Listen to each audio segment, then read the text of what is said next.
Good morning, everybody. I should also say good evening or afternoon because we do certainly record these. I'm Malcolm Hawker, the head of data strategy with Prophecy Software, and your host for the CDO Matters live edition of the podcast. And there he is. AirPods working? Yep, AirPods are working. Well, that's actually better audio quality. Awesome. Great to hear. Good stuff. So I was just doing my usual intro. Happy Friday to everybody. We record these on Friday. Typically, we do these live versions of CDO Matters the last Friday of every month. But because the holidays are right around the corner, we're doing it on the 15th. I'm beyond thrilled to be joined by Erik Zwiefel, the CDAO of Microsoft for the Americas, on today's episode. Erik, welcome. Thank you very much for having me. I'm excited to be here. We're thrilled that you're here. We're going to have a good conversation over the next hour. Erik and I were just talking about upcoming holidays here in the U.S. So happy holidays to everybody. I hope everybody gets to spend some time with family and friends. What are you, big plans? Are you staying home? Are you traveling? Yep, staying home. Just kind of, have happy time with the big fam. Yeah, that's awesome. I will be traveling north to my homeland in Canada, Edmonton, Alberta. Hopefully, fingers crossed, the weather holds. But apparently, El Nino has been making it rather bearable this year. Yeah. So anyway, enough with the frivolities and the weather chat. I mean, you could do that with anybody. Anybody could be having, but since I have you here, let's dive into it. Again, thank you so much, Erik. I think I met you. I don't know where I met you for the first time. Probably CDO IQ 2 years ago is my guess, maybe. But we had a chance to have a dinner. Where were we? Boston? Yeah. I think that was Boston. Yep. Yeah, at the last CDO IQ conference, we had a wonderful dinner in Boston. Had a great long chat. I got a chance to know you, which was fantastic. We share a lot of similar views. We've got a passion for data and analytics, quite obviously. Looking forward to picking your brain in a little more detail here today. Welcome to everybody. Thank you for joining. Let's dive into it. Everybody wants to talk about AI, of course. Yep. It's been obviously kind of like the number one topic this year. I go to a lot of industry events. People are talking about it. Absolutely. One of the things, Erik, I'm hearing a lot of data leaders express concern about the idea of being, let's just call it AI ready, becoming more AI ready. In your conversations with your clients, I imagine you're hearing the same. And if you are, what are you telling them? What do you say? How do you get more AI ready? Oh, great question. For me, it comes back to the same things that we've been talking about for years. Like, you need to govern your data. You need to have good policies. You need to have, know who accesses and who can access. MDM is very important. Data quality is very important, and so on. We say that data is the fuel that powers AI, whether you're training a model or more likely using the RAG pattern. Either way, you need to be able to get access to the right data at the right time. And then on top of that is this extra layer of you need to think responsible AI in ways that maybe we haven't before for many organizations. And we need to think about how is this going to play out and work that into our overall governance posture. So you mentioned something there called a RAG pattern. Tell us a little bit more what that actually means. Yeah, absolutely. So I don't know the exact. I believe it's retrieve, augment, and generate is yes, I think you're right. Thank you. And I always worry about, is it retrieval or retrieve, augmentation? I use them interchangeably, but yeah. Yeah. So essentially the RAG pattern is I don't need to train a custom large language model. Instead, the way that I think about it, and this is an overly simplistic view, I use the large language model as almost like a reasoning and language center of the brain. And when a user asks a question, like if we take Bing Chat, for instance, if I ask, what's a good gift to get a 8-year-old child? There's an orchestration layer that will go run a web query, get those results back, and then pass the results and the question back to the LLM to say, look at all of these results and answer this question for Erik on what he should buy his son.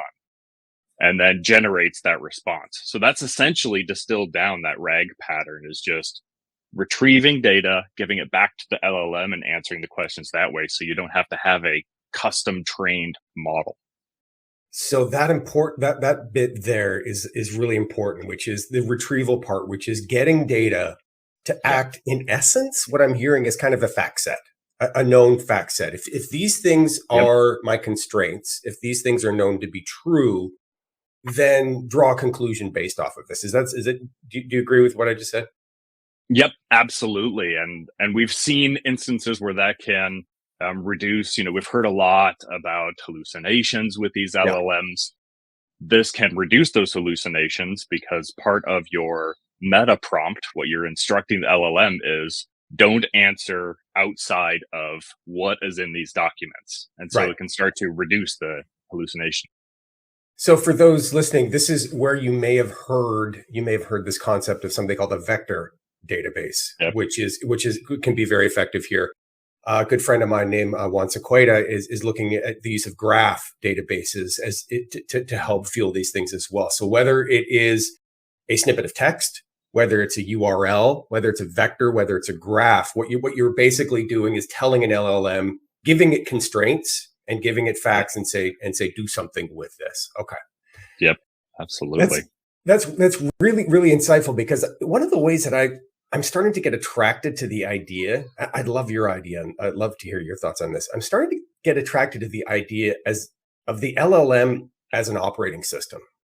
I mean, I know that's a really drastic simplification here, but I'm kind of starting to get attracted to that, to the LLM as an OS. What do you, when you hear that, how do you react?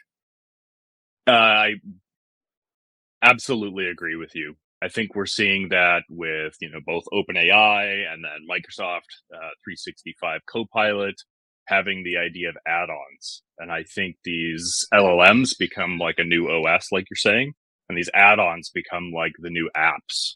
And it's, allowing this large LLM to choose which add-on to use as it works through that RAG pattern. So we've seen things like OpenTable announcing add-ons and so on. Yeah. Well, I think what's interesting here is that you're kind of, God, I'm showing my age. I remember the early days of the internet, believe it or not. And I'm seeing a lot of similarities here, where there was a time when you had to hand key an IP address into a browser window, right? Mm-hmm. And to make sure that you ended up where you wanted to go.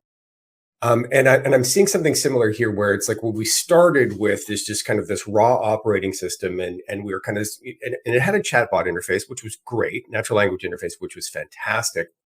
And then data people started to figure out, okay, well, wait a minute, I've got all of this data sitting in my world in rows and columns, right? And how do I kind of inject that into the flow? Start talking about RAG patterns. And now where I see things going, I'd love your perspective on this. Is maybe some idea of maybe like an app. You use the phrase an app. I love that, by the way.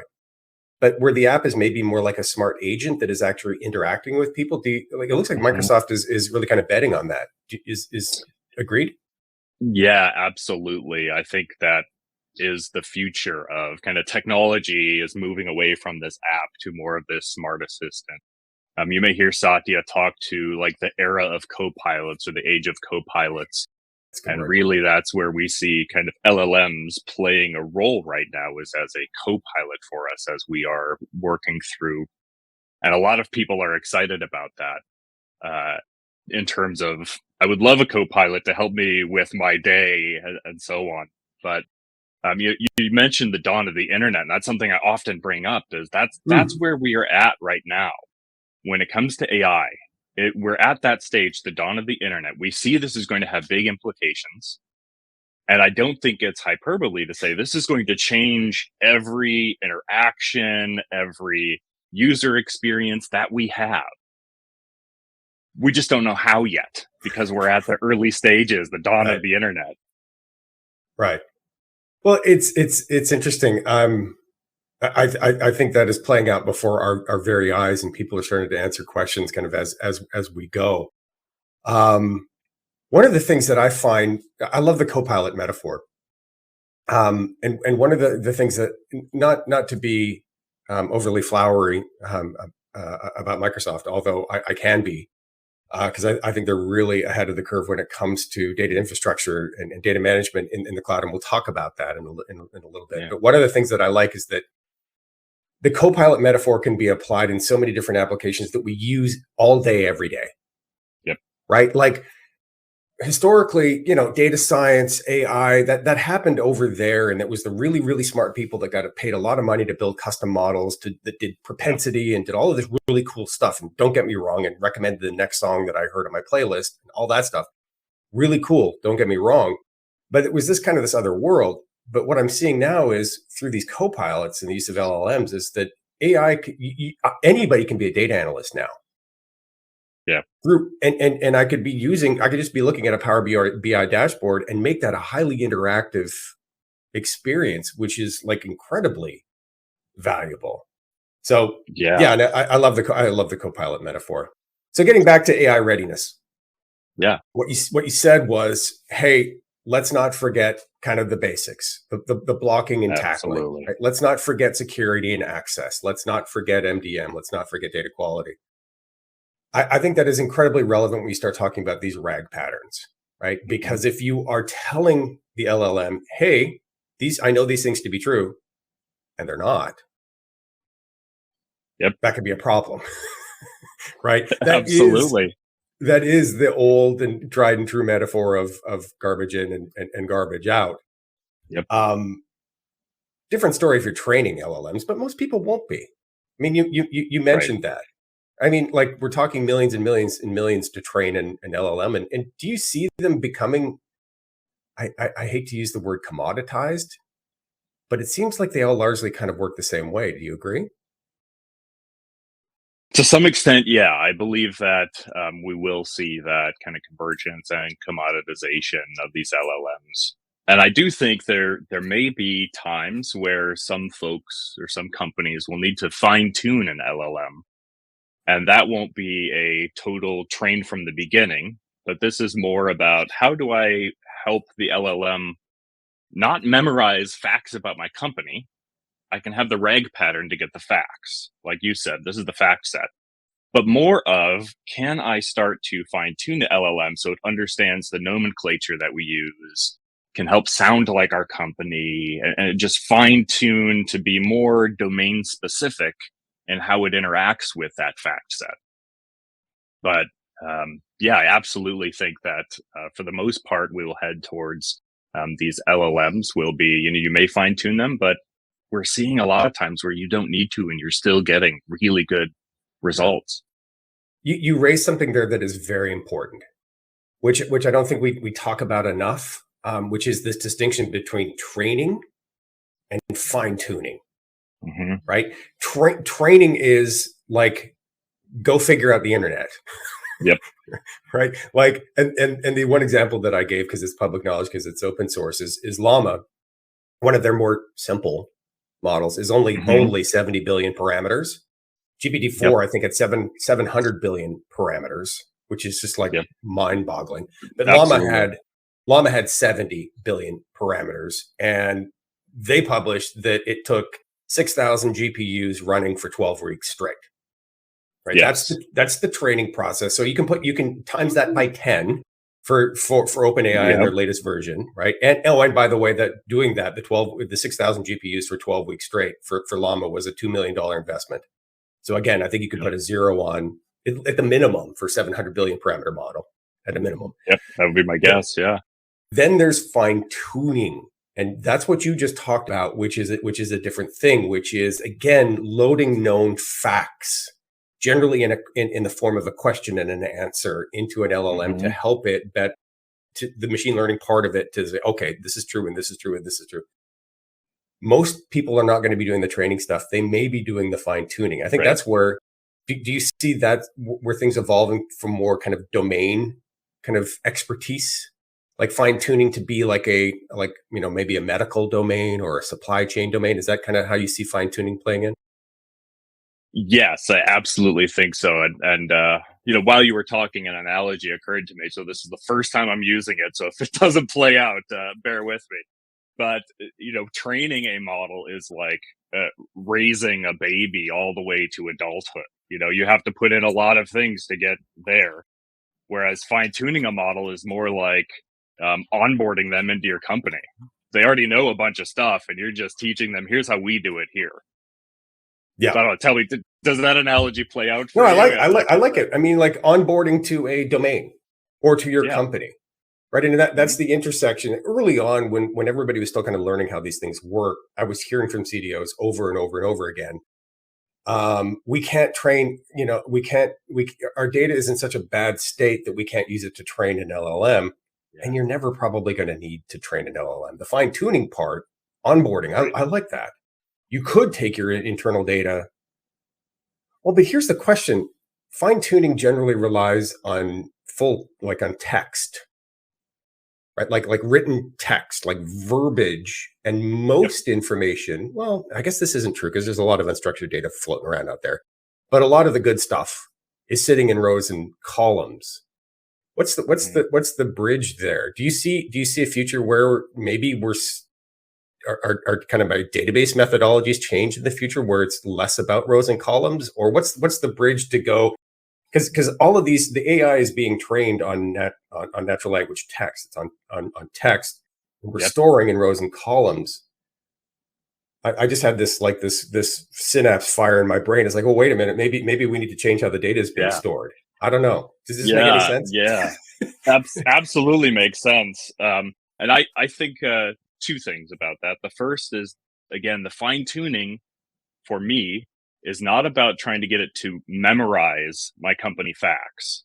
So I don't need to worry as much about like, here's all of the sales data I had since 2015 and make sure that gets fine tuned into LLM. It's more about the language that we use. You may fine tune it to say, here are the column names that we use and so on, so that it helps the RAG pattern be more efficient and get the data faster. And you still rely on the RAG pattern to get the up-to-date facts. Well, I think but this I is do, why... we have seen... Go ahead. Sorry, my apologies. I was going to say, no worries. We have seen taking, text-based data, or excuse me, row and column-based data and putting it in like a CSV type format. And the LLMs can still do kind of reasoning over that CSV type format. So we can inject the text that way, or markdown, or however you want to inject it. So there are ways to do it, but I just think the RAG pattern is more about, let's make sure my data estate is in order and I can get access to those facts quickly. And I may fine tune the model to make it more efficient to get access to those, but I may not need to fine tune it and still be able to do that. I think this is one of the reasons why maybe graph can be one of the effective ways of implementing these RAG patterns, because it contains context that may not be there in the rows and columns, right? The context in rows and columns happens in the joins. Whereas in a graph, it's there in the relationships between the nodes. Anyway, we're nerding out. Let's pull up. Totally. Yeah. All right, getting this will be probably the last question about AI, because I know people want to talk. We just had people asking, hey, are you going to talk about the fabric too? We most certainly are going to talk about the fabric. Thank you, Marcus, for asking the question. We'll talk about that, and thank you everybody for joining. By the way, you can ask questions. But last question around AI. There's a lot of CDOs out there who, by my estimation, by some of the research I've done, there's I'm guessing about 50% of companies have some sort of data science function. Maybe that's in a formal kind of CDO organization, or maybe it's within a line of business. But there's a good 50% of companies out there that to a certain degree, I think you could say we're caught a little flat-footed, right? Yeah. And are playing catch up when it comes to OpenAI and Gen AI and LLMs. What would you say to those CDOs who are under pressure from a board of directors to have an AI story to tell? What would you recommend they do? Yeah, absolutely. It reminds me of a discussion I was having with a CDO, and asked, what's the hardest part for you about kind of the AI, this period of AI? And they said that my board knows it exists. Um, so yeah, Unlike BI in the past, like nobody knows. Like now they all know. Oh my they god! Oh all yeah, know it's there, and they're expecting a lot from it, and maybe not reality from it too. There's a lot of hype around this.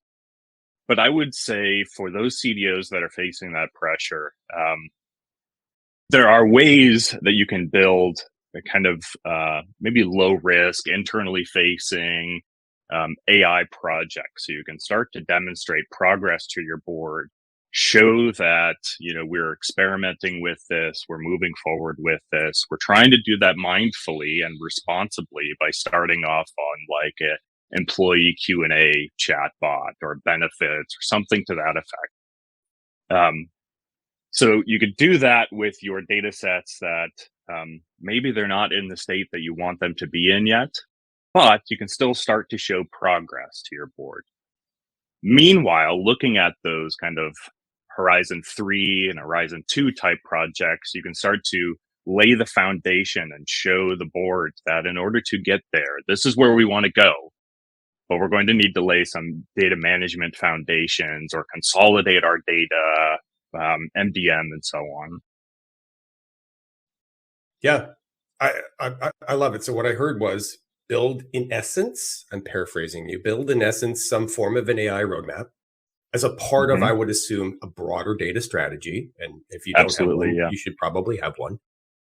But build out an AI roadmap, but start on some of the low hanging fruit. What I heard you say is that there are more than likely, I'm putting words in your mouth, but what I heard you say is that there are more than likely use cases where you can be using AI now. Agree? Absolutely, yes. Yeah. Yep, I absolutely agree. Whether that is a online chat agent, whether that is something else, whether that is a Copilot. I don't know a lot of software development companies that aren't using Copilot now. I mean, like the stuff through Right. GitLab's unbelievable. But find a way to leverage that now. And there are, probably use cases that are less, what's the right way to say this? Less susceptible, for lack of a better word, Yeah. to some of the concerns you may have around AI ethics or hallucinations or anything else. Awesome. Absolutely. Yep. Awesome. Okay, I lied. One more AI question. To the degree that you have magic forward looking glasses, I like to pull mine out of my back pocket and put on my magic forward looking glasses. Where do you see things going? Things are moving so fast, right? I've been blown away by the pace of innovation here. So I know this is a really, really difficult question to answer, but through the lens of kind of some of the classic data management stuff that we just talked about, the things you got to get right to become a little more AI ready.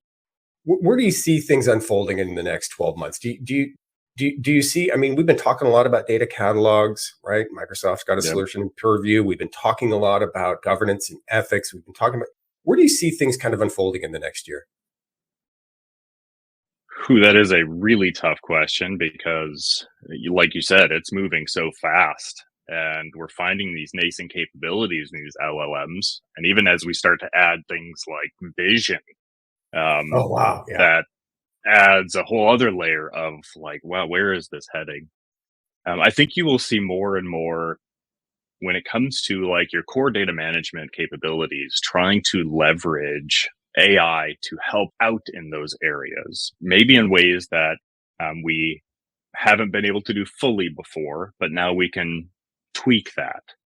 And so you might see things like data quality tools start to leverage AI more and more to help find out the data quality, find these data quality issues for you. Your data catalog might get more efficient in suggesting, like, here are some business glossary terms that we think you may have missed. Consider adding these. Or we are inferring from the name of this column that this is the data that is included in that and the description of that data. So I think we'll start to see those tools built more and more into those core data management functionality. Couldn't agree more. To the degree that I can put on my forward-looking glasses, I think you're absolutely right. I can tell you that at Prophecy, we're certainly looking at doing the exact same thing. How do we integrate some of these capabilities beyond what we've already done? And Rahul, you asked the question about how does Prophecy leverage OpenAI? We do in our last release. We released some capabilities to allow for some data quality use cases. And we see more of these unfolding in the future, particularly around administration. Things like data modeling, perhaps things like in the MDM world, entity resolution, suggesting potential matches, right? Where in the past, humans were the ones that were making all the decisions about, how do I model a data? What matters? What's master data? What's not master data? What's data that's being widely shared versus not? And frankly, a lot of the answers on the human side were based on assumptions that may not necessarily always be true. Right. So I think data management professionals, if you're not there already, need to start to warm to the idea that, hey, this AI can actually help us be more AI ready. I know that sounds a little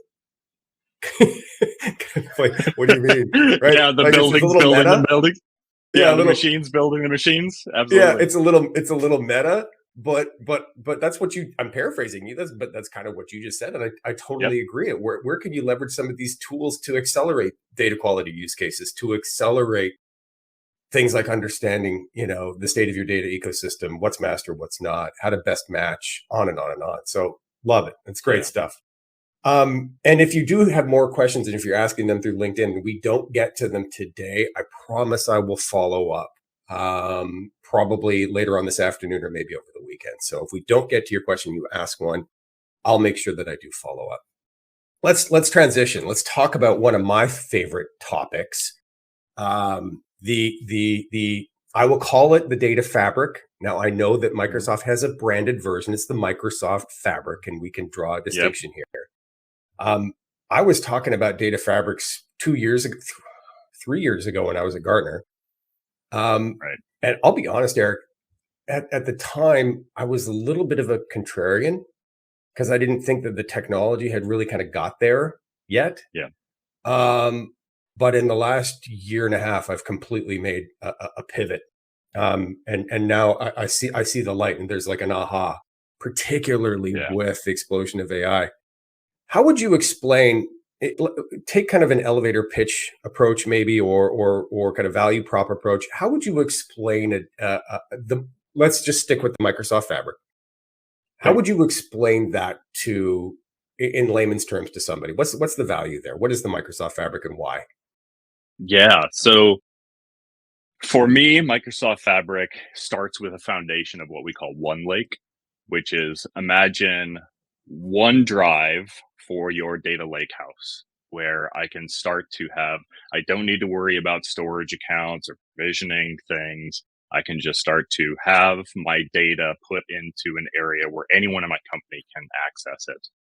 And then it standardizes on the Delta Lake format for storing tabular data.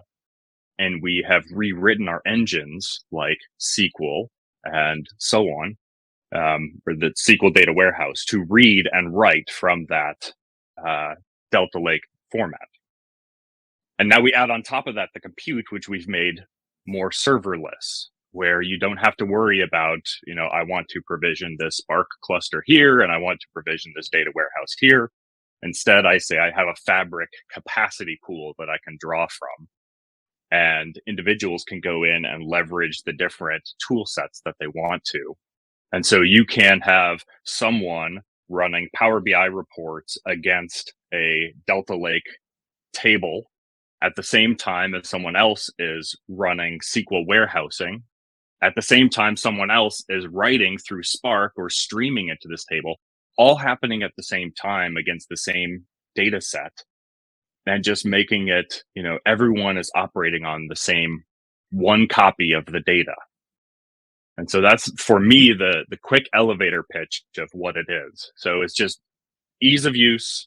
It becomes just kind of across everything you do, it's easy to use, and I can get out of the business of managing servers and so on.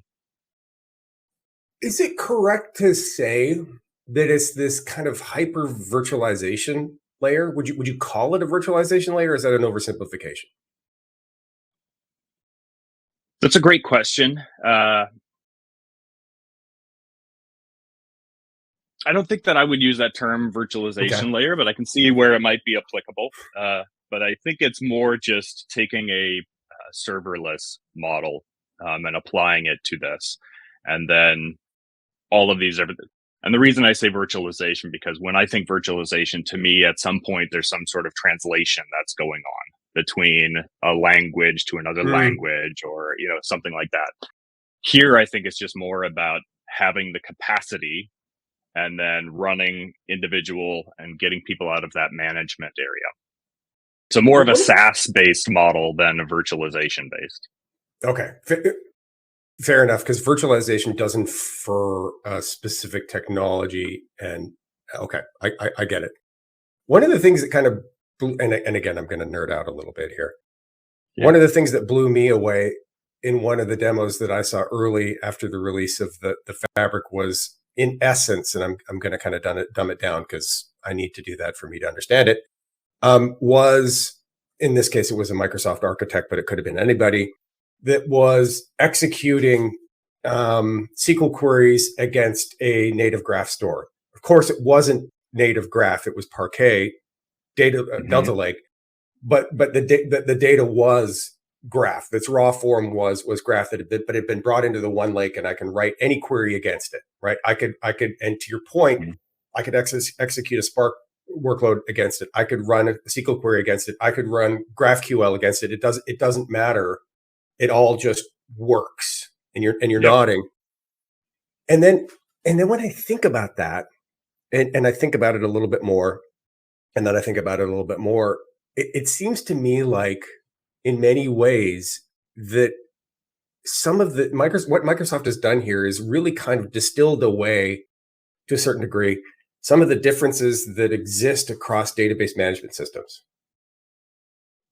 Okay, you agree, right? So it could be Graph, it could be Cassandra, it could be any, whatever, it doesn't matter, right? That if I know basic SQL, or even if I know I logged into Power BI, it doesn't matter.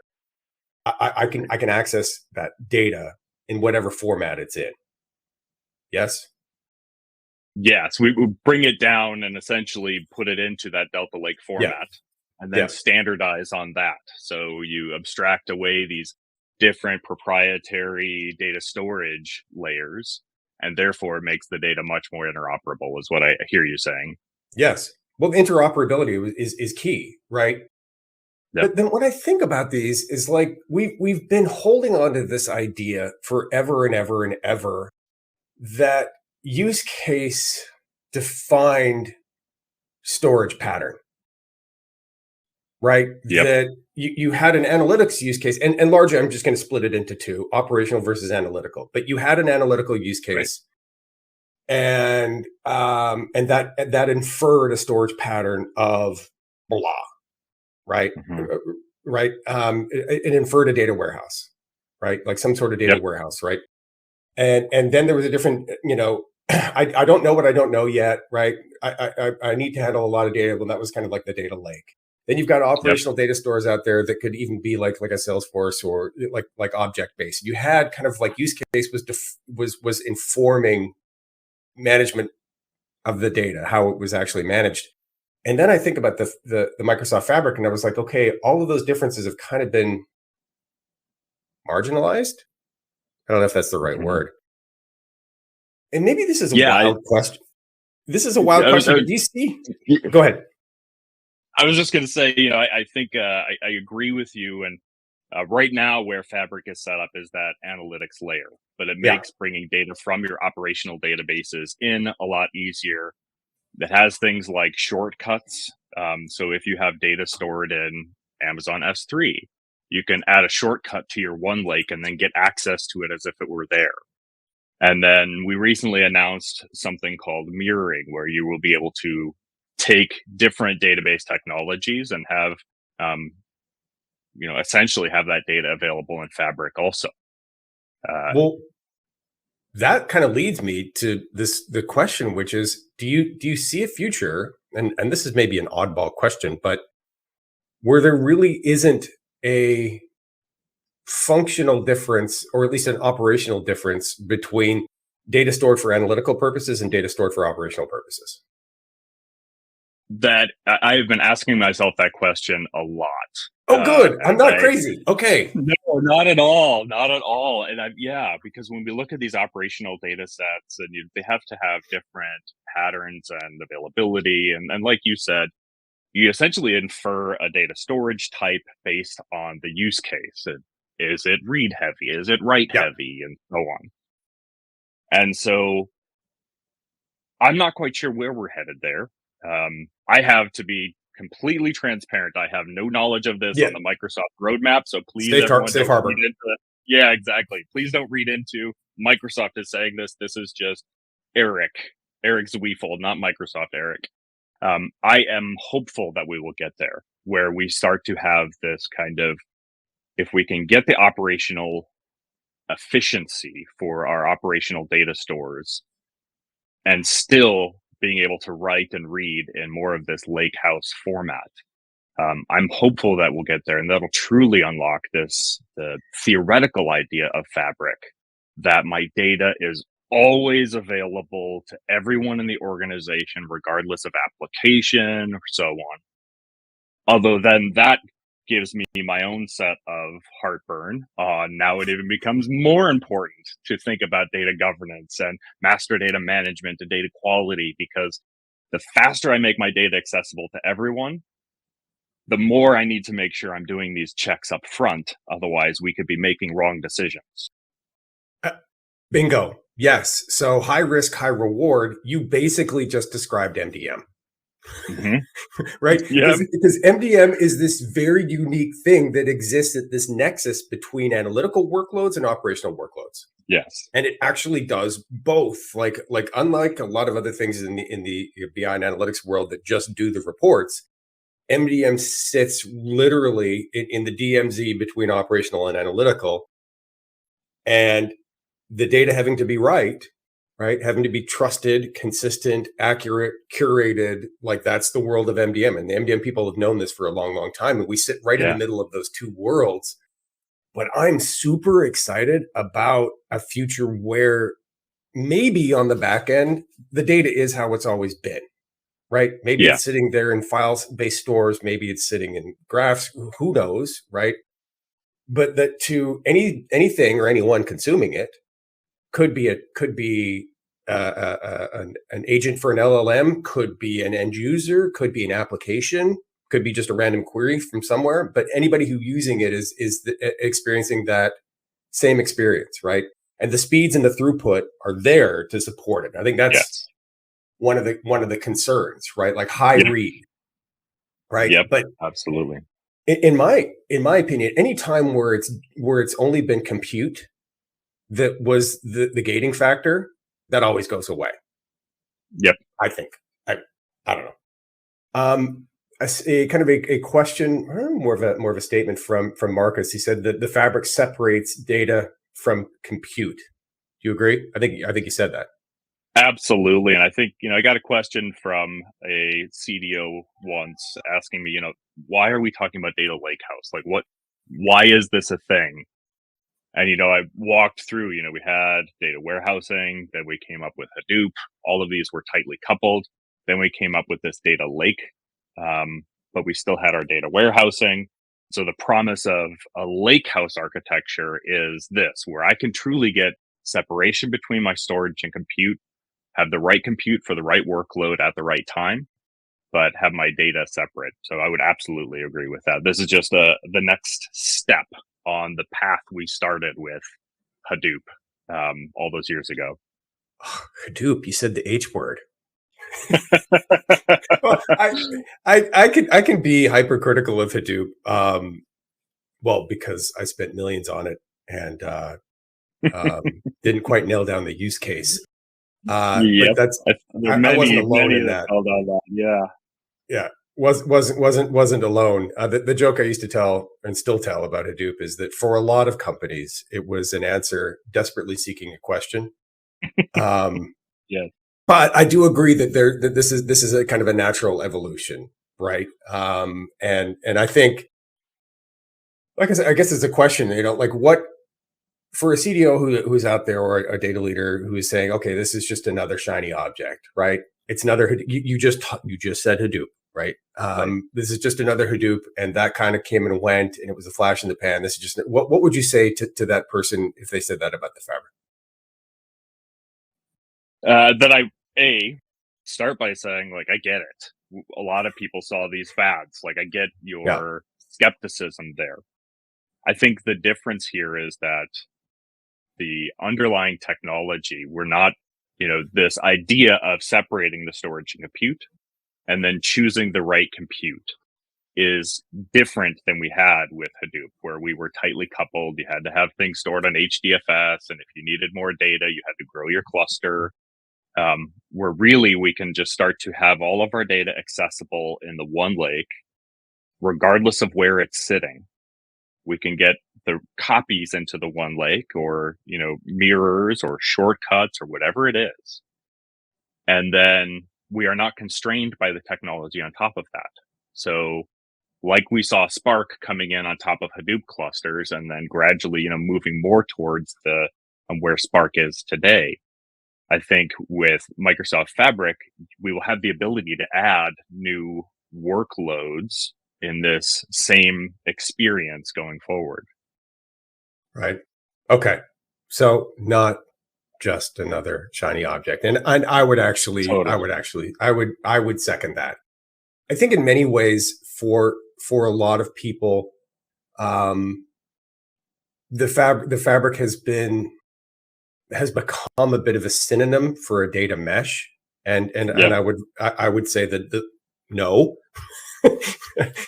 absolutely yeah, not. Separate conversation to be had about mesh versus Fabric, but these are two very, very different architectural paradigms here. mhm, A data mesh would call one lake an anti-pattern.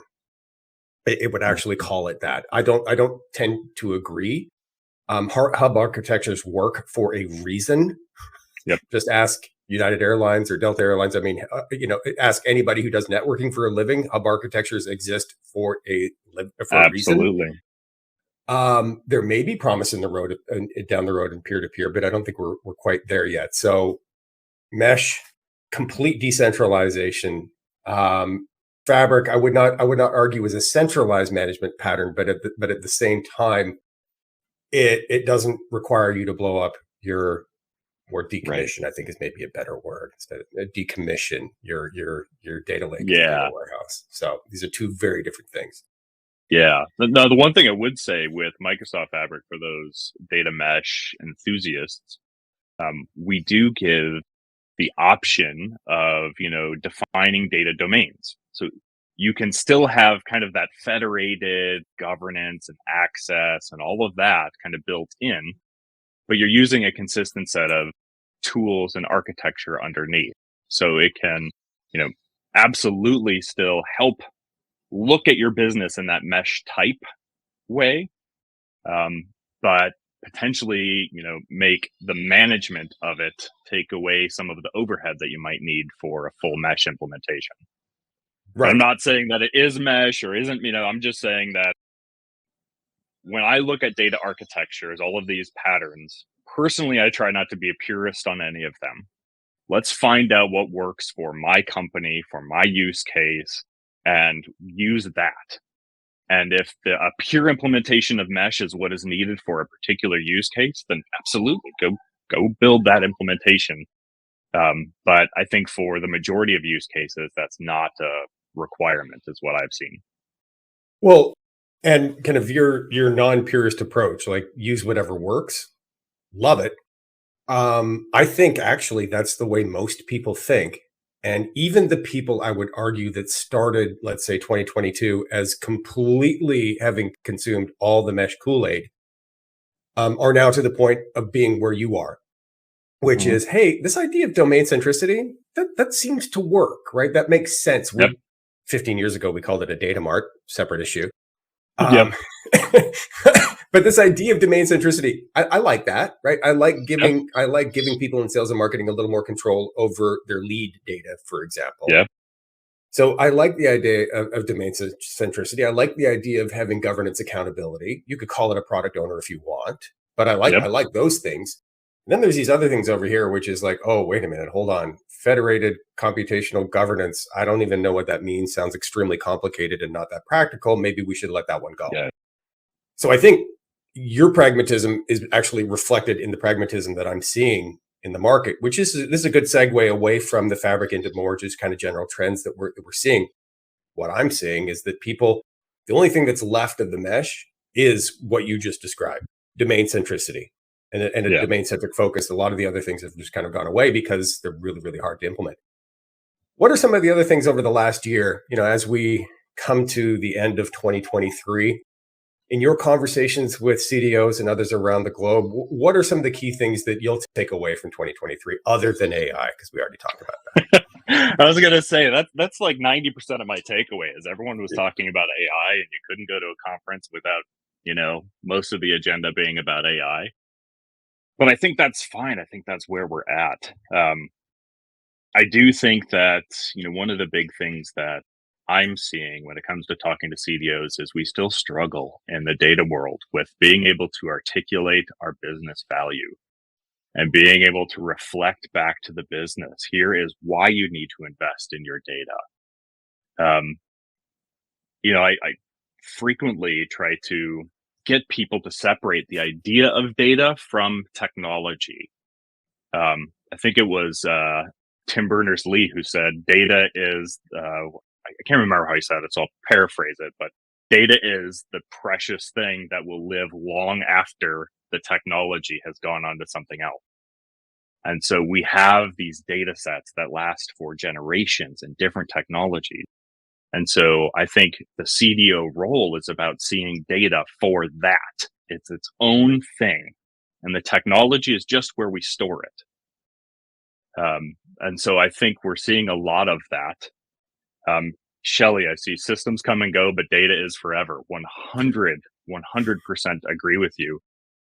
And in the modern corporation, I feel like data is the ultimate communication vehicle. That's how our sales gets to our manufacturing, gets to our shipping, and so on. It's through this data. And so for me, 2023 is mostly about AI. I'm talking about AI and how do I implement that.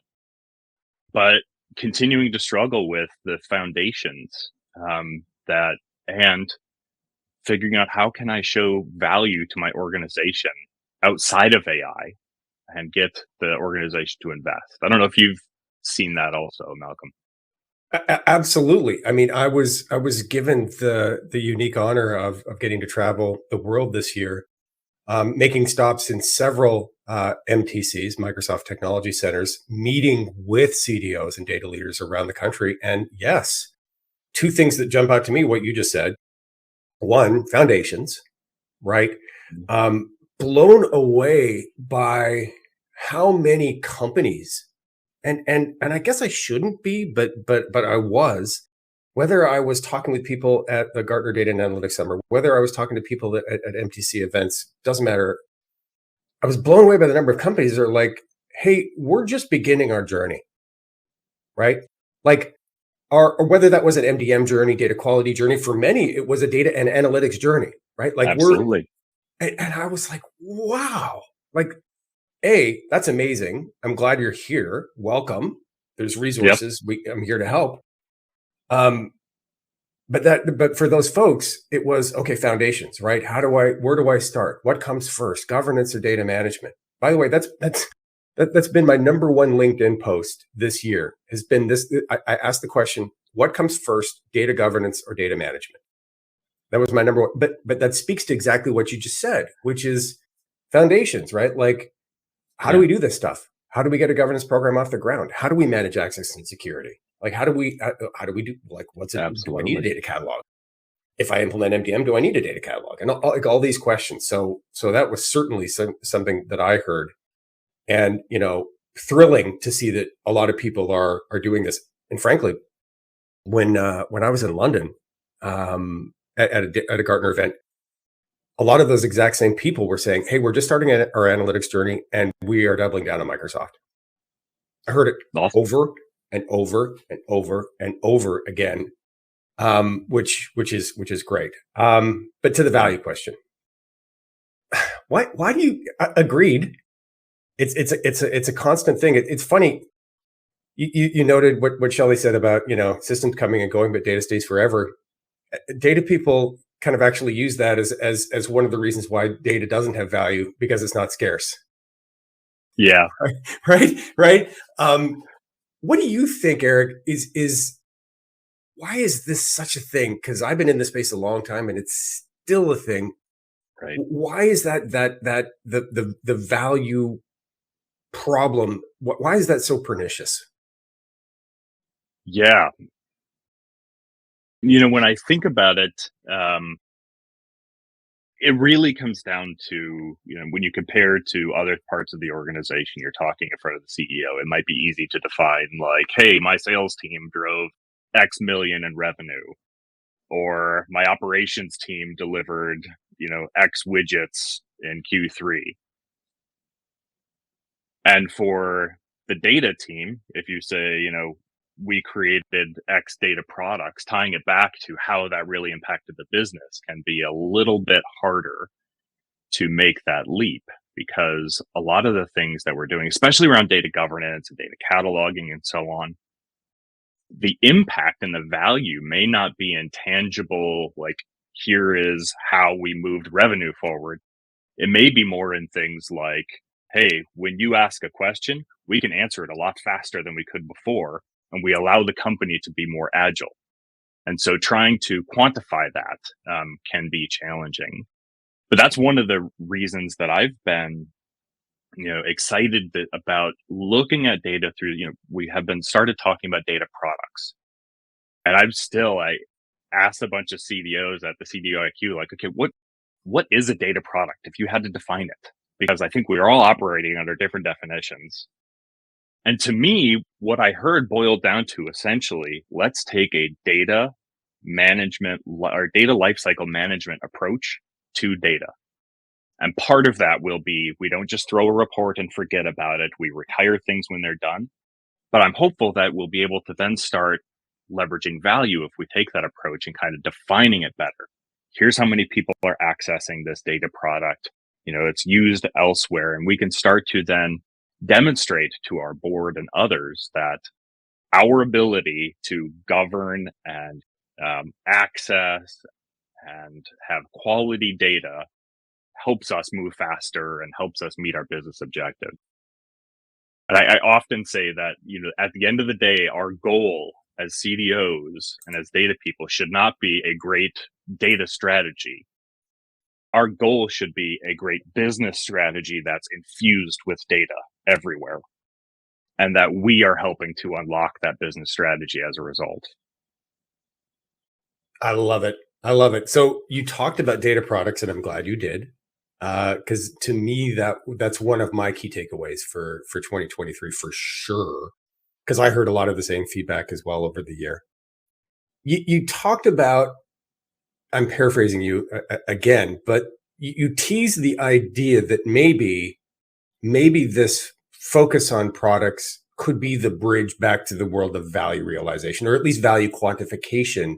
Yeah. Because if I think about it, if I had to sell a product and the sales of that product were what depended on whether I had food on the table or not, I would probably be really, really focused on customer success. Absolutely. Yes. Okay. On this, we agree. I've been having a lot of posts on LinkedIn recently on this very topic. It's a sticky issue for a lot of data folks. When you talk about data products, there's a lot of kind of hand wringing online about how do you actually define it? Absolutely. How do you define it?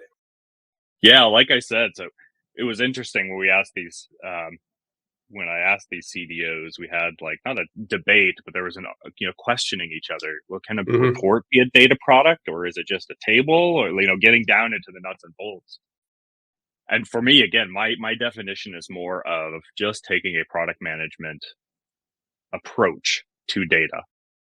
And if that's at the table level, at the report level, at the Excel spreadsheet level, like, I don't really care what level it goes to.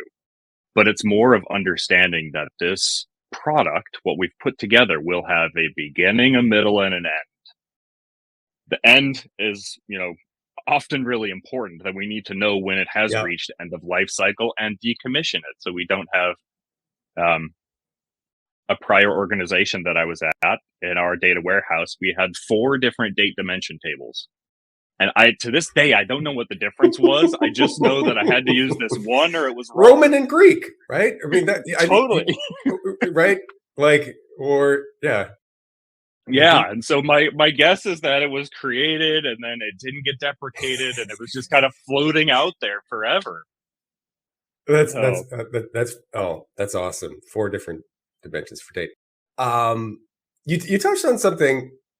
Well, I'm kind of moving forward. I'm fast forwarding the tape here, yeah. but one of the things you also just inferred with product management and product lifecycle management is sunsetting products, right? That's basically I'm paraphrasing you, but that starts to veer into as well, maybe even the idea of sustainability.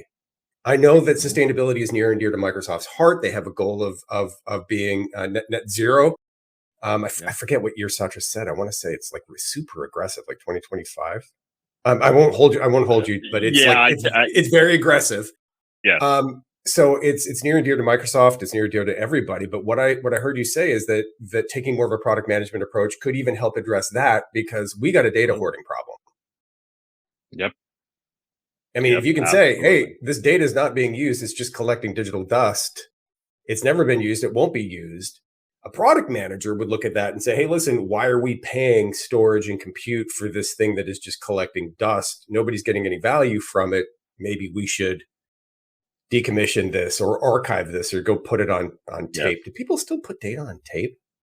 I just asked that. I just asked that recently. I can't remember who it was, but they sell tape, and I was like, "Do people still use this?" He's like, "Oh yeah, absolutely. It's used all over." I'm like, "Oh, got it, yeah." Because well, same question. Like, for certain use cases, I think like if it can never ever die, like truly, right? But like you need to keep it forever, but you don't want to have it like sitting in your data tape.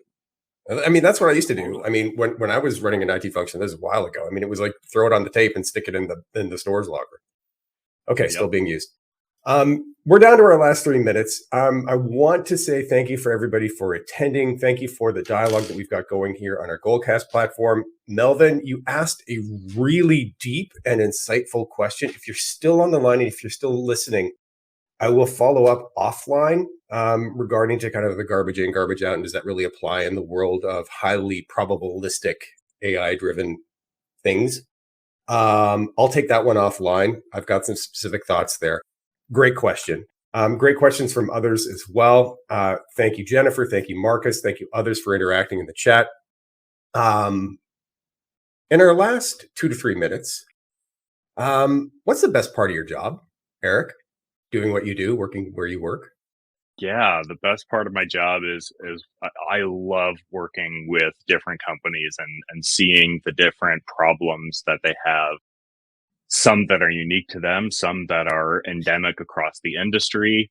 But I just love it to be able to see all of these different, how we're all working together. And the other part that I love about just the data community is that when we go to these events or conferences, even competitors in the data community will share like, hey, we ran into this problem. How'd you guys solve it? Like, it's very much, we're trying to help each other and build each other up. So those would be the 2 favorite parts of my job, is just being able to see all these differences in different companies and work with them and help them. And then just being a part of the data community. I'm with you on that. And it's thanks to the data community that allowed me to meet you. And I'm grateful for that. We actually really do have a community. I completely agree. Whether that community is expressed through LinkedIn, whether that is conferences, whether I really do feel it. It's actually quite palpable. Yeah. And I'm grateful for that. Just a few logistic things before we end up. Please keep in mind, if you enjoyed this, we do this the last Friday of every month. We do a CDO Matters Live. Sometimes it's just me. Sometimes it's me with engaging guests like Erik. Don't forget to check out our content on YouTube, on prophecy.com. We do the CDO Matters Live. It's posted to all the podcast providers of your choice. You name it, we're out there as well. We've got great guests. We talk to CDOs, data leaders, business leaders about their biggest challenges. Erik, thank you so much. It's been awesome to talk with you. Really appreciate you taking an hour out of your busy day. Happy holidays. Yeah, likewise. Thanks for having me. I enjoyed the chat. And anytime you want to call and nerd out on AI and data management, I'm up for Be careful what you ask for. Thanks, everybody, for tuning in. We will see everybody again sometime very soon on the next CDO Matters Live. Thanks all. Bye for now. it. Thanks so much. Bye bye.